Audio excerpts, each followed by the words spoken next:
What's going on, smart people? Bringing you another episode of Tensor Calculus for Physics, and today's video is all on the covariant derivative. It's such a central object in tensor calculus. In the language of tensors, it's how you define things like curl and divergence and the Laplacian, and in things like general relativity, it's how you define the Riemann tensors. So it's just everywhere in tensor calculus. So it's, I think, a pretty big milestone to make it to this video.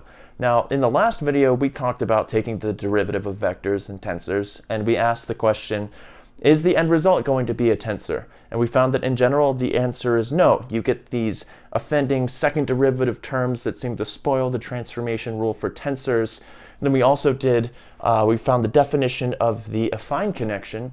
We also looked at how that object transforms. We saw that that also does not transform as a tensor, which, depending on your basis, is either a good or a bad thing.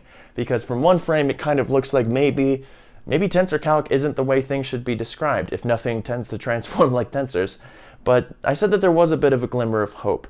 These second derivative terms that we had in when we took the derivative of tensors and this affine connection transformation looked like maybe we could posit some way that we could extend our definition of the derivative to contain this gamma term, such that when we do a transformation, those offending second derivative terms cancel and we recover the tensor transformation rule. I said that maybe that's something that we could do. That's going to lead us directly into the definition of the covariant derivative. But before we get into all the math, and Jesus Christ, all of the indices, I want to offer, admittedly, maybe a bit of a hand-wavy explanation as to why we're going through all of this in the first place. Why aren't things working out? Now, it all comes down to the derivative and what it means when we take the derivative of some object. What we're doing is we're looking at an object and we're comparing its value at two different points. Now, if we're interested in vectors in, say, flat space and Euclidean space, say at point A and point B, where this is maybe at x and this is at some x plus epsilon, I don't know. The way that we compare the vectors is we translate one over to the origin of the other, and then we can compare like the direction that they're pointing in by looking at the angles between them and things like that. And that's really straightforward, and that works out. But if we go over to some curved space, like say on the surface of a sphere, and we do a similar thing where maybe we have a vector here at A and here at B, how do we compare those two? Doing things like translation is not a very well-defined operation in a curved space. And part of the reason for that is that now our basis vectors aren't constant, right? So if we have two people here that are looking off in some direction, we're describing that direction in a given basis. And if we extend that basis outwards to some degree, we get a tangent vector. Okay? And if we want to compare the two, we have to move one over to the other at the origin and look at their angles or whatnot. And that's not a very well-defined thing to do because, as we know in things like spherical coordinates, the basis vectors are not constant. If you take derivatives, you have to take derivatives with respect to the other parameters to see how the basis vectors change. The second thing, which would be kind of hard for me to demonstrate on a whiteboard, maybe in another video I can think about how to better do that, but the path that you take to transform where the vector is and then back again, that matters. You can go one way and back to point A, and you can go another way and back to point A, and you can get two different vectors. So the whole translation thing is not a very well-defined operation in curved space. Instead, we rely on something called parallel transport. And the final thing is when we have these tangent vectors, these are going to be elements of some tangent space. By that I mean we have a vector that's pointing, and then we can make some plane that this lives in and extend it out to infinity, and the same thing goes here. And these are different tangent spaces. We didn't really have that problem in this case because the position vector space here that this is the same that this one lives in, and the tangent space, well, it's still in a plane. It's still the same space, or at least they still overlap, which is not the case here. And how do you even begin to compare vectors that live in different vector spaces? And at first that seems very daunting and a little overwhelming, but that's kind of what we've already set ourselves in a position to deal with. Because when we jumped out of an airplane with our flat earth book and we had someone on the ground frame and then we had someone on the ground frame somewhere else, we learned that those two were connected by exactly the affine connection. So when there's curvature or in general, it looks like when we want to be able to compare vectors, somehow this guy has to be incorporated into it somehow, which will make sense once we start taking derivatives and we see that things are matching up if we do incorporate this guy. Okay, so that's a little bit of a hand-wavy explanation as to why we need to modify our definition of the derivative in the first place. We have things that live in different spaces. You got to be careful about your path. We already know that we can relate to things like these by the affine connection. So that's kind of I guess, a geometrical intuition for this kind of thing. Maybe that was terrible. I don't know. That's just how I try to picture it. Okay, so let's get into it. In the book, so I should probably start referencing the book that I'm using more since I use it so heavily. It's only fair that I probably in every video tell you what book I'm using. It's Tensor Calc for Physics by Dwight Neuenschwander. Hope I didn't butcher that name. But in the book, what they do is they go through with taking derivatives of vectors with respect to a scalar.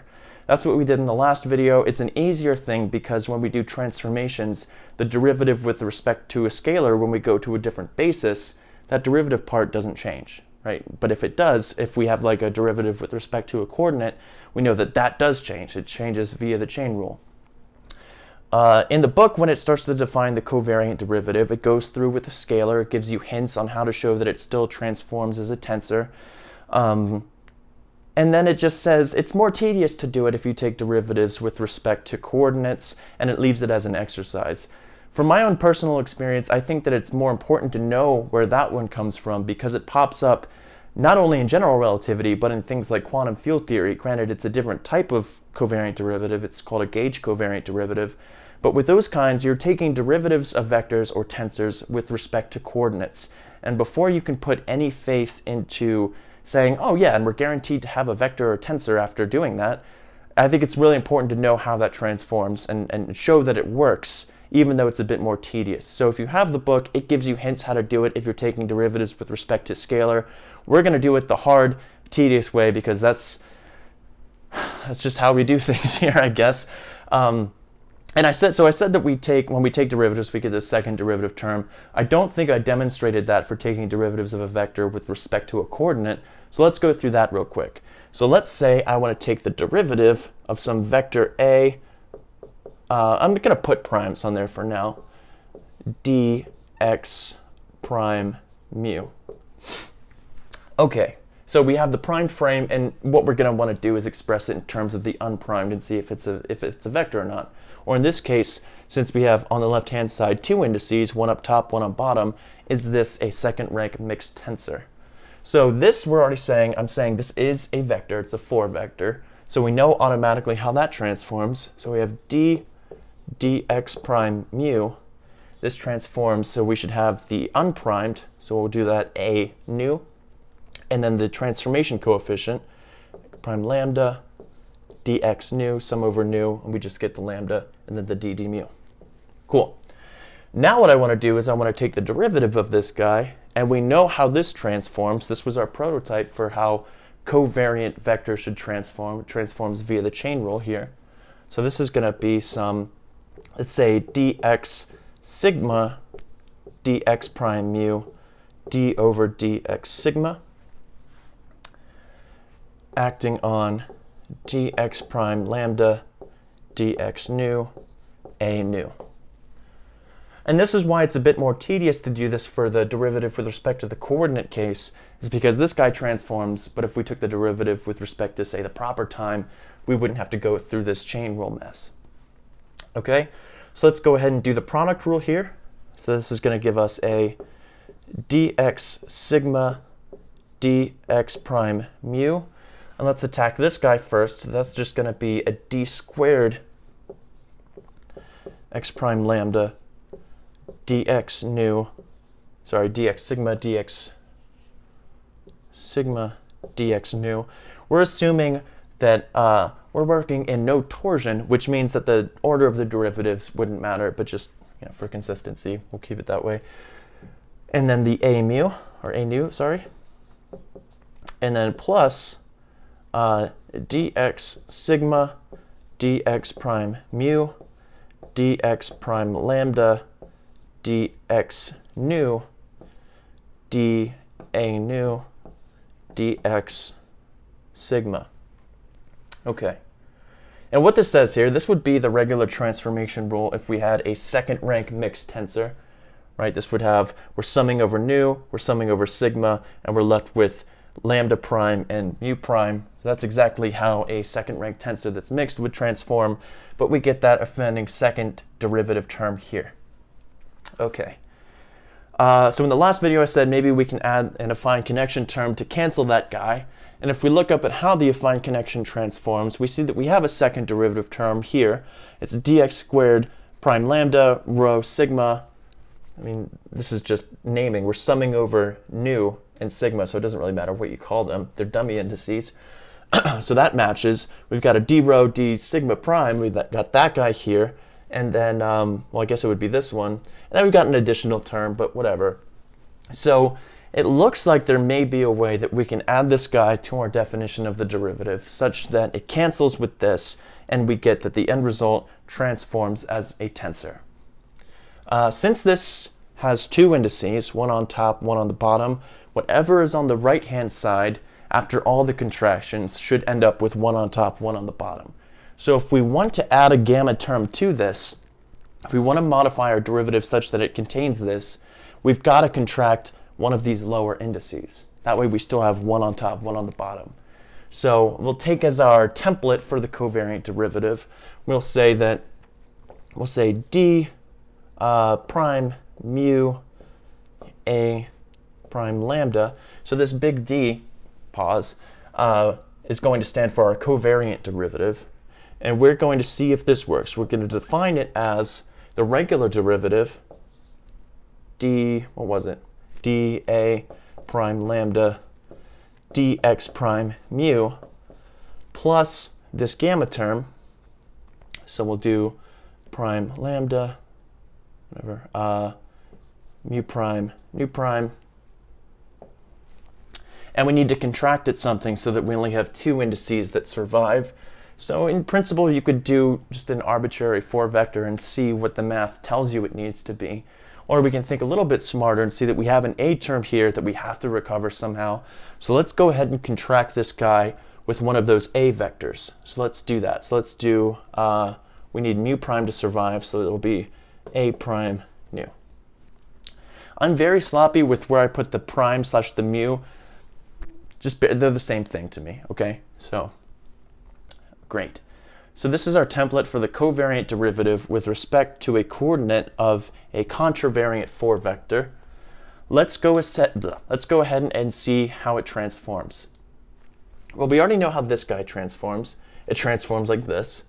So we're just going to have to add the transformation of this and how this guy transforms. So let's go ahead and look at that. This is where the tediousness comes in.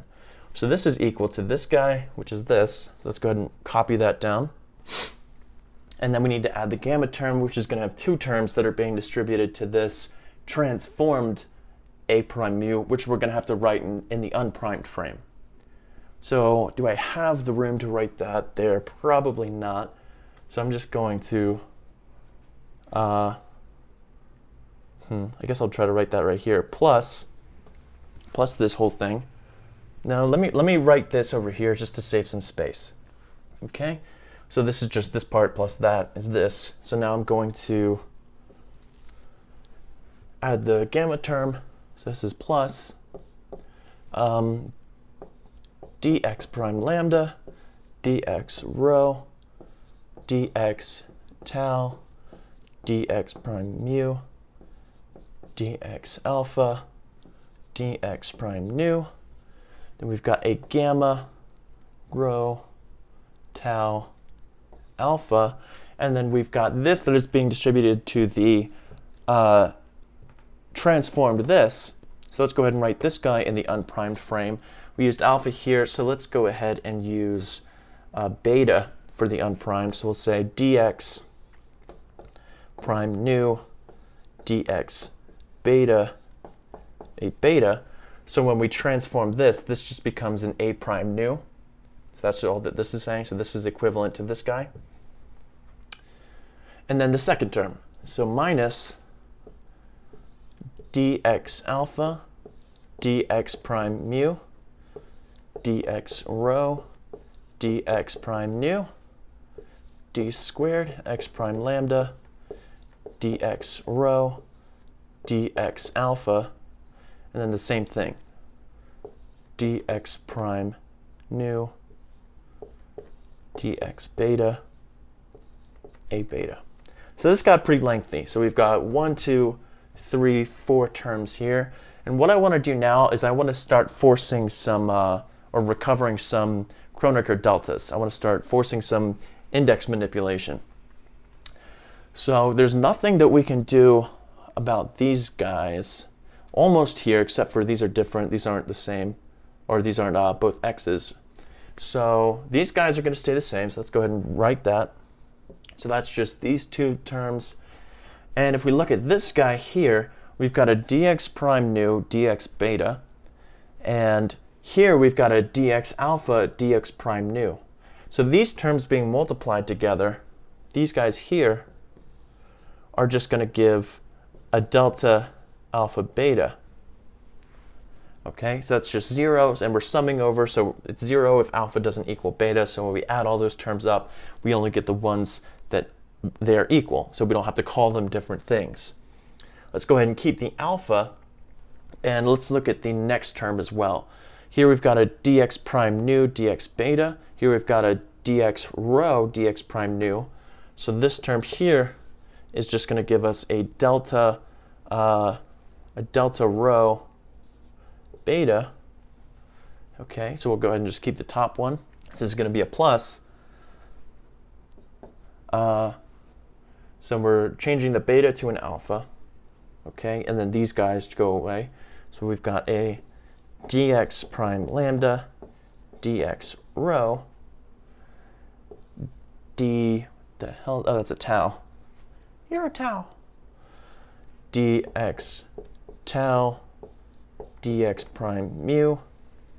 These guys go away, and we have a what do we have? So this guy just becomes an alpha. So we got a gamma rho tau alpha a alpha. And then there's this term. I really wish I could fit this all in the same line. Can I? I don't think I can. So this is going to be a minus. So now we're doing rho beta, so all the betas become a rho, and these two terms go away. So the only thing that affects is that this beta becomes a rho. Okay? It's going to be minus dx alpha dx prime mu d squared x prime lambda dx rho dx alpha, and then an a rho. So really what I should have done is kept the beta, but whatever. We'll just rename things later, I guess. So now let's look at these two terms. We're summing over alpha here, so alpha is a dummy index. If you don't know what I mean by that, it means if I have some vi minus vj, vj, at the end of the day, this is just equal to v0 plus v1 plus dot dot dot minus v0 v0. So these are the same thing, even though I'm calling the indices different. Since I'm summing over them, it doesn't actually matter what I call them. These are still going to cancel. So what that tells me is that I can rename them to each other. And when I do that, so here I'm summing over alpha, I'm going to go ahead and say that alpha, rename alpha to sigma. And I'm going to rename, do I want to rename anything else? Yes, I do. So I want to rename, let's do my rows to nus. And if I do that, then these terms are exactly identical. We get exactly what I just wrote down before. So these two terms cancel. These second derivative terms are the exact same thing, except for negatives of each other, and they cancel.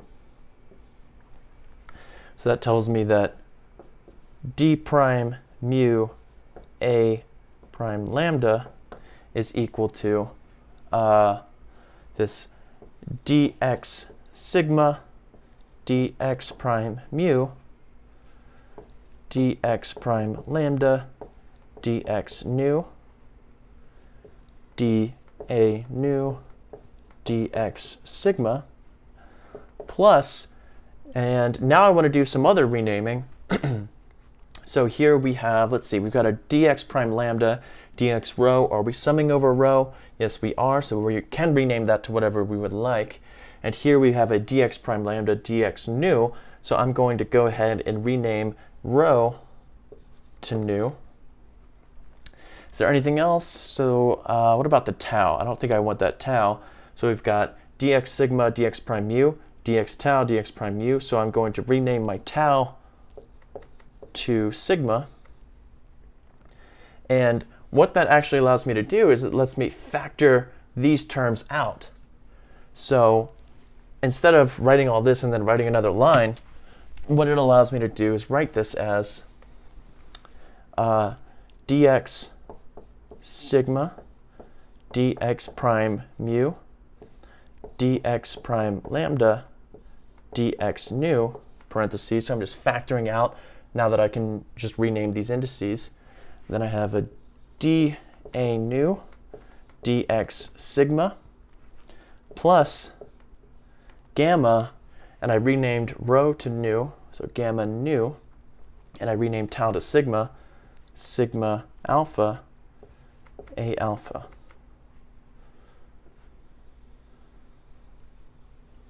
And what we just showed, that's a prime, what we just showed is this object, this entire object as a whole, transforms as a second rank mixed tensor.